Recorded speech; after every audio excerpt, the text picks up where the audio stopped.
Every time before nightfall, the sheriff would hold a bell to remind those outside to hurry home. No matter what you are doing at the moment, you have to go home and close the doors and windows. Even if you're halfway through a meal in a restaurant, the waiter will remove the food immediately. When everyone has left, the woman rushes to lock the door. Then she touched the strange stone hanging on the door. It's because strange things happen at night in this town. As night approaches, the sheriff wants to make sure there's no one else out there. But unfortunately, a man named Frank was lying drunk in the saloon. The proprietor kicked a few times to wake Frank up, but he didn't respond. It seemed that he would not be able to return for the night. The owner could only close his doors and windows tightly and touch the runestone on the door. On the other side of the room, Frank's wife and daughter were anxiously waiting for him, but night had already fallen, so his wife had to close the door. At this moment, the little girl who was getting ready for bed suddenly heard the sound of knocking on the window outside the house. Megan?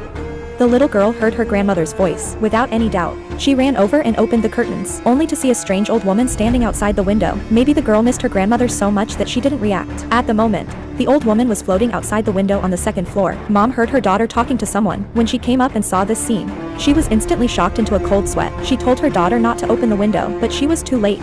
The next morning, when Frank returned home, he found his house surrounded by townspeople. He didn't realize what was going on, but when he saw the seriousness of the crowd, he seemed to understand what was going on. At that moment, the sheriff rushed over and slapped him hard in the face. He angrily questioned Frank. Why didn't you seal the windows when there was a woman and a child in the house? Why didn't you come back yesterday?